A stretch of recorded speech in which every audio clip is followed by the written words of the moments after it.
Time for our dribble drive debate for today. We want to talk about sports betting a little bit, and we want to send this discussion around Jontay Porter.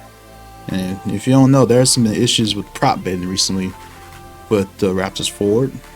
So it all started around January 26th. Okay. And on 26th, the Raptors played against the Clippers. And there's an increased betting interest for the under for Porter. And the under set for that now was around 5.5 points, 4.5 rebounds, 1.5 assists. There's also under for made pre-pointers. So again, there was an increase in betting on his under. That evening, Porter only played 4 minutes before he left the game for what the Raptors said was an aggravating eye injury or something that he suffered earlier. Okay, but he didn't score, and everything was under. So people that bet that won out pretty big, right? So later on, he played 19 minutes and he has 12.7 rounds, 3 assists. So everything seemed normal. Like, okay, that was just a one-time event. We don't worry about that. Maybe it was an eye injury. However, on March 20th against the Kings, he only played 3 minutes before leaving because what the Raptors said was an illness, and he did not return. He only attempted 1 shot and had 2 rebounds. And the sportsbooks had his over-under set around 7.5 points and 5.5 rebounds. However, the next day, the sportsbook reported that Porter's prop bets were the number one moneymaker from that night. So people were cashing in on the unders again. So he's starting to see the issue now. And at least one other sports book detected an unusual betting interest on Porter's props in the games that were in question. So now, a sportsbook industry person told ESPN that multiple betting accounts attempted to bet large amounts, upward of $10,000 and maybe $20,000 on Porter unders in that January game against the Clippers. Very interesting. The betting limits on NBA player props vary by sportsbook and customer, but they're typically supposed to be around $1,000 and $2,000. This tells you that people were trying to do whatever they could to bet Porter props against the Clippers that day. And then just a few days ago on March 20th, same thing happened. This is from a quote from a sports bet employee. So, yeah, this is very interesting. And Porter missed the Raptors game against the Wizards for personal reasons. He was also out the next game against the Nets for personal reasons. So, and now with all this, the NBA is investigating the situation. So, this is very interesting. So, hopefully, you see now the issue with this. And just legalize sports betting, period. Because again, this could affect you also if you're the person that maybe you bet the Thunder to win against the Sixers, because Embiid was listed as out. It's smart bettors to bet OKC to win. So, this is an issue, man. I mean, there's always going to be a risk of players doing this. You know what I'm saying? Yeah. And it kind of messes up with the integrity of the game. For me personally, I'm not a gambling man. I'm not a betting man. That's just me. I don't do that. But clearly there's an issue here, and the NBA needs to do something to resolve it. So what's your reaction to this news, and what are your thoughts on legalized sports betting? Because it's affecting the industry. It's everywhere, and they're making a lot of money. You see commercials all the time with different brands and different sports books. Like, it's a market, and they're making money. Yeah, I have seen these Prize Picks and DraftKings sports books, and I've seen the ads for sure. I also am not a gambler. I don't make enough money to be like potentially winning more. I'm not that type of guy, personally, but I'm not against it. If I were like, and more of if I had more expertise, maybe I would dive into it. But this situation is strange because this Porter kid, I did see like he missed some games, and there were these large sum bets of $10,000, and I'm like, he's rigging, he's essentially rigging the game so that somebody, people can win more money. If that's where the sports gambling is going to take the game of hoops, it's not really, to me, a positive. I think it's a great avenue for another industry.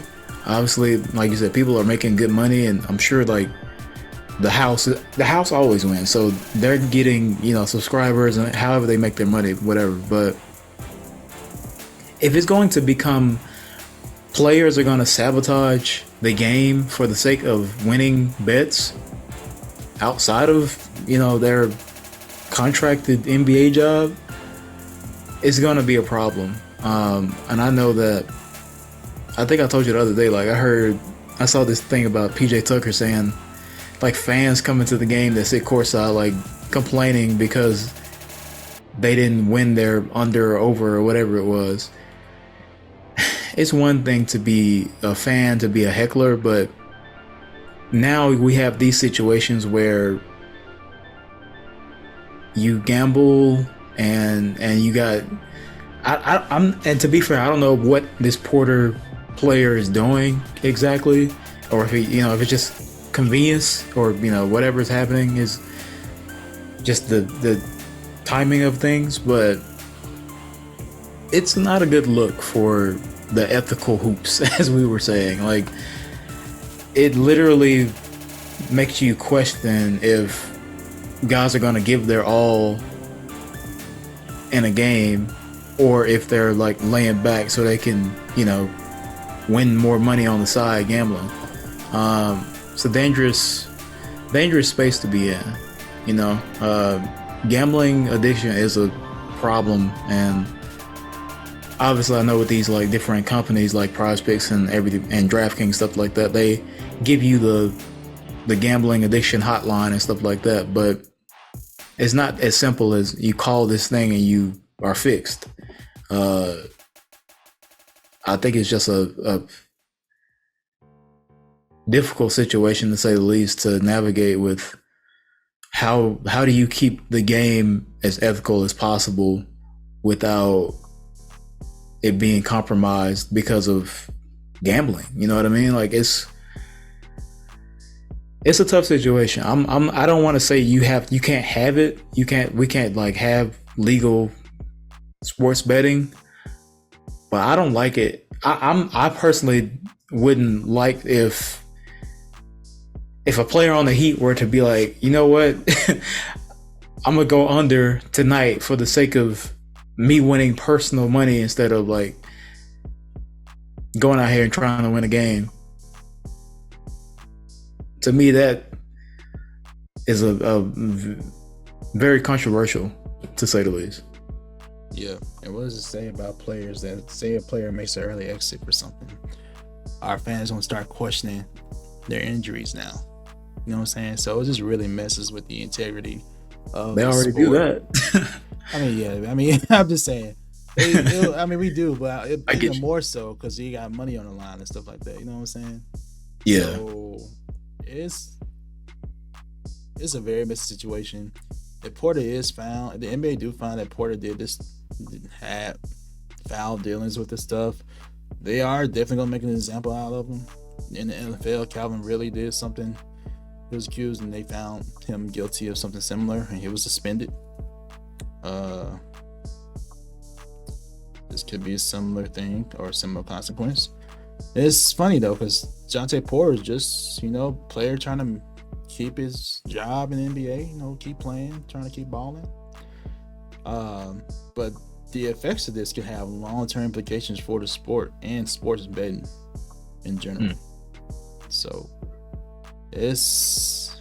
I'm sure it sucks for him to find himself in this situation, but and again, these are just allegations and it's weird.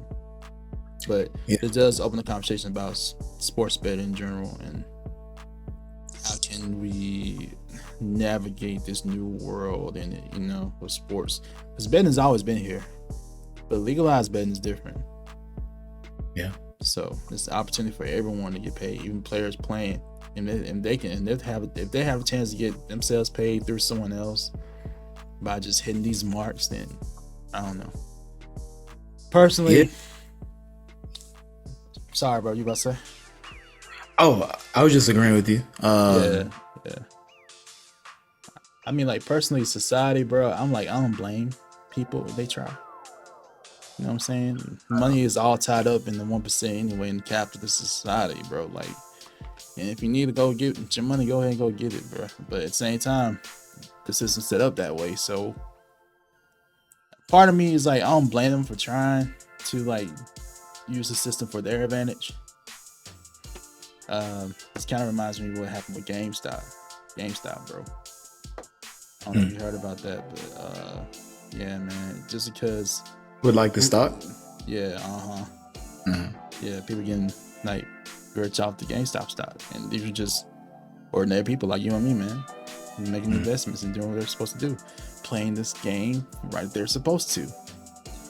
But because they do this all the time, corporations, but because it's these common people, oh no, we don't want y'all to get paid like that. So, and I'm speaking very broadly here. If you want to look up more about it, I encourage you to do research on your own and look into the stories and stuff. But those are my conclusions about stuff like this, bro. It's just trying to play the game and just trying to get rich. Because remember, he is a bench player. Although he's getting paid, some bench players are getting paid millions. But not everyone is in the same boat. You know, I think he's in a two-way contract. Two-way contracts are way different. Yeah. So, yeah. But let us know y'all thoughts on sports betting. Do you think? I don't know, bro. I don't know what the NBA is gonna do. It's a very messy situation, man. In sports in general. What do y'all think about it? Should we keep prop betting, and how should the NBA navigate it in the future?